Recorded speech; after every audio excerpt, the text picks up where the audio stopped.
gotta be honest, I am super excited right now because I was kind of worried about my decision to get my my new server build Loki powder coated, because there were some issues that I was reading online. Some people were mentioning maybe it would thicken it up too much, maybe parts wouldn't fit.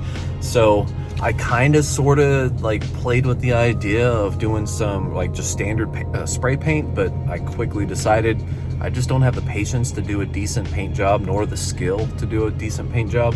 So I decided to roll the dice, and I'm kind of hoping for the best right now. So, I mean, can we just take a second to acknowledge and appreciate that someone here has a Tesla? I mean, I like it. I like Teslas.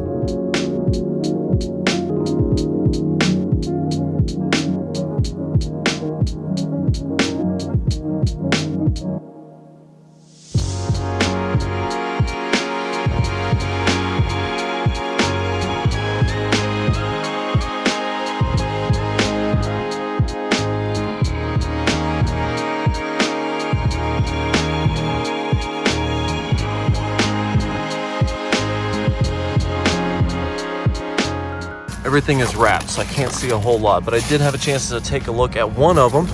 So got everything in here. Oh, I'm excited to get this home, get it unwrapped, and take a look at it. Ooh. This is the first piece. Oh, look at that. Look at that.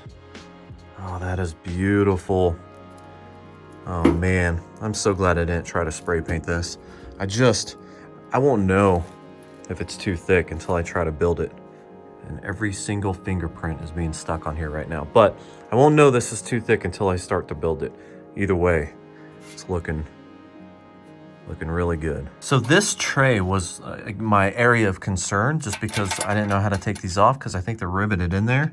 So I told him, I was like, I don't know what to do about that, and I really would like to keep that functional. Not a high priority or anything, but they did a fantastic job. Looks like they got a little paint on here, which I'm not even worried about whatsoever, but it's still functional, still turns, and they made this bottom piece. This is the tray to the bottom where you can pull out the back plane. So they made it look fantastic. You don't even really need most of this because it's all gonna be covered up with stuff, but it still wanted everything black. So that came out really, really nice. I'm definitely impressed with the work here. And this is the front plate area, or the front facing area. Originally this had a sticker on it, which was kind of a pain in the butt to get off, to be honest with you. But after clearing that out, sanding it down, they said they were gonna bead blast it too, make it look really nice. And originally it was like, these little things here could kind of pile up a little bit, maybe change the shape. But I'm looking at it closer, and I think it just came out perfect. I mean, look at that. Now I actually put screws in every hole that I thought that, would get powder coating in it and make it, impossible to put it back together. So here's an example, right? This is a screw that kind of came loose or whatever. So you can see here how the powder coat changes that a little bit. So I'm not saying it wouldn't work, but on some of the threads that were a lot thinner than that could have definitely been an issue. So I'm really glad that I put these screws in them just to avoid that issue. What's crazy is I dropped it off at the end of the day on Monday, and they called me this morning, and it's Thursday. It's Halloween night, so Halloween day, but they called me this morning. So that means they just cooked it and just got it done really, really quick. So, big shout out to them for not making me wait, because I was definitely getting a little antsy. Man, taking every single little screw that I had to put in out was a pain, especially because every single one of them is frozen in there. I left one, so you can see that. So the paint is all in the threads, so it makes it really, really difficult to get. I've been messing around with different screwdrivers, and then I was using a pair of pliers, and this thing won't focus for anything. Heck, I even broke out the Dremel just to try to grind down some of the paint that was on the threads. But what I realized is what I really needed was a pair of vice grips. So this allows me to really grip down and then lock it, and then once you introduce vice grips to it, it's going to come off. So, but putting the screws in there definitely helped keep that paint out of the threads there. So that really helped me out a lot. And over the course of the last hour and a half, give or take some change, I took out all of these different screws. So these are all just throwaway screws. I knew that I wasn't going to use them again. I literally just wanted them to plug the holes while it got painted. So, and it definitely helped a lot. I'm definitely happy that I did that, because I don't know if this case would have worked with all those like threads being blocked up by paint.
Okay, I know. A black computer or even a black server, it's nothing new, they're all over. But changing this from what it was originally to what it is now is just, it's so amazing. And I was a little bit worried when I was dropping it off at Powder Tech. It's the company here in Wichita that did it. I was a little worried about clearance issues. And believe it or not, I only ran into one issue with clearance issues, and that was this hard drive thing where it actually kind of slit into it. So the powder coat got stuck underneath the edge where it had to slip into.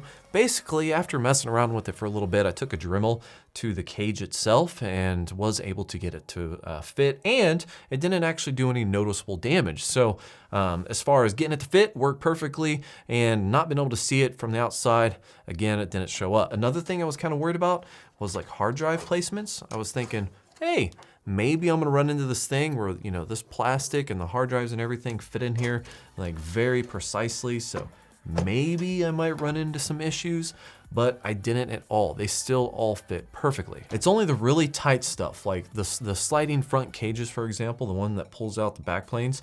Normally you can go in here and you can unscrew the front and pull these backplane cages out or trays out, but it's not gonna happen. Like, I kinda had to shove it in a little bit in order for it to fit. So it is definitely not coming out, at least not without any kind of considerable amount of force. But that is okay. I don't plan on taking him out. And even if I did want to take him out, I still have to take out, as you can see here, I'm missing a section. I actually installed my 3900X system into this, basically due to timing of some of the releases for the things that I want to put in here, particularly like the higher end Threadripper. I pretty much just want to see, you know, what the top of the line is going to come out, and they're saying January, and I'm definitely not going to wait till January to build this thing out. So I was already okay with November, but I'm not going to wait till January to build it out completely. So I installed the 3900X. I'm going to do probably a dedicated video on all of that, so I'm not going to dive too much into it. But the one thing that I was running into, past the whole building out a computer and it looks amazing, and oh, actually, I got this. Check that out.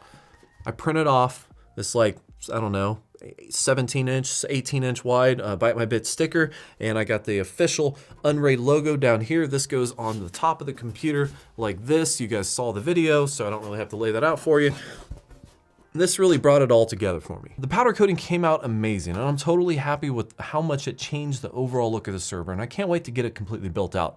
But adding a sticker and just giving it a little bit of, flair, so to speak, definitely just wrapped it up and put that final touch on it. So anyways, I put the 3900 in here, and I was doing some testing, some speed testing. I was using spare hard drives. These are all 4 terabyte hard drives. I also have a few SSDs in here as well. Basically, I was just doing rebuilds. I was seeing what kind of speeds I could get out of the backplane here. And I was running into, I even posted on Twitter a little bit, I was running into, if I use one of my cards, which is a 9211.ai, 8i, if I use one of the cards, I'm limited to about 1.6, 1.7 gigabytes per second transfer speed. That's basically reading from all the drives and then writing to the single parity. Or if I use 2 cards, which someone actually sent to me for free, so thank you, Liquid Syphilis. If I use 2 cards, we'll connect one to each backplane. Obviously, I'm able to double up my speed. Well, kinda. It only gets to 2.5 gigabytes per second read and write. So I actually got on eBay, I ordered a different controller card. That way I can have 2 plugged into the same card and I can free up a PCI slot. Because somebody also sent me this. Thank you, Insane One. This solid state, this is gonna be my cache drive. This is a 1.6 terabyte PCI Express SSD. I'm so happy. Like that saves me a bunch of money. I'm super happy that he sent me that. So thank you very much again. I'm gonna put that in here, but if I do that, I have nothing else left. I have no more slots. And that's kind of a big deal because I am used to having a 10 gigabit connection between my main computer and my main server. So if I have no PCI slots available, I have no 10 gig SFP ports on the back of the motherboard itself, that means I'm drastically changing the connection speed between me and my server. So I had to clear this up in order to put an SFP card in here just so I could use, 10 gigabit per second. And it's just a direct lane. I don't have a 10 gigabit switch. I don't have anything. It's just a direct fiber connection between my computer and my server. And I really do not want to miss out on that. So I bought that new card. It'll be here probably by the end of the week. And actually, now that I think about it, I think I have to buy another SFP card because I only have one that I have in my main computer. So I'm gonna have to buy another card, and that's probably gonna be later tonight. And hopefully by the end of the week, I'm gonna be able to put that in. But once all that's done, basically I've been doing some stress testing to see what kind of temperatures I get.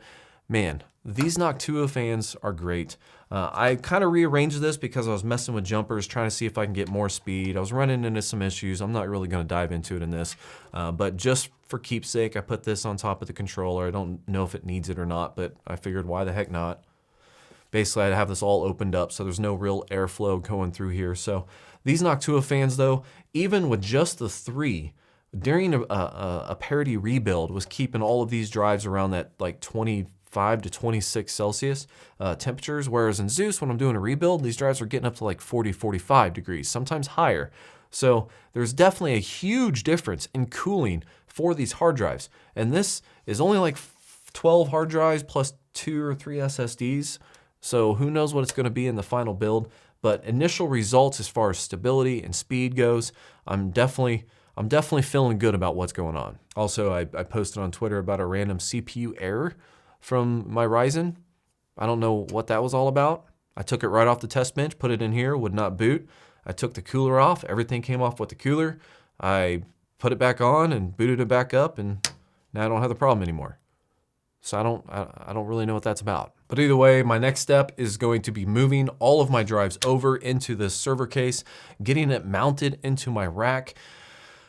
And then that's really it, just a lot of internal stuff. So I'm gonna cover, the temporary build in a different video. But I just wanted to make this video, giving a huge shout out to Powder Tech here in Wichita, who did a fantastic job powder coating this and really going above and beyond my expectations. I was worried. I was so worried about having clearance for things like the hard drives, for example, was my biggest concern. I was so worried about it that I almost spray painted the thing just so I could selectively choose where I wanted it to be thinner, But in the end, when I realized I really just don't want to spray paint anything, I want someone else to do it for me, I just got it done and it turned out amazing and I'm super happy with it. A big shout out to them for doing a great job. If anyone's wondering, powder coating, at least a case like this with the complexity involved, they charge me after tax is about $376. This is definitely like the most money I've dumped into a dedicated server, especially considering Zeus was like $250, I think, when I bought it. So, okay, maybe it wasn't that cheap, but it was still considerably cheaper than what this is. And it's not even done yet because once the new Threadripper comes out, who knows what that's gonna cost? I think I have a pretty good idea, but it's just gonna add more.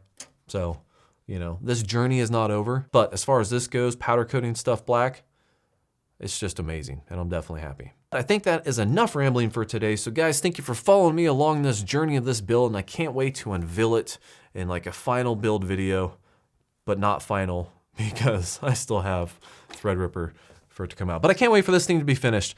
With the 3900 at least, I can get it in the rack and actually deploy it as a workable server. So I can't wait for that because that is gonna be nice. Thank you for watching, like, and subscribe, and have yourself a great day.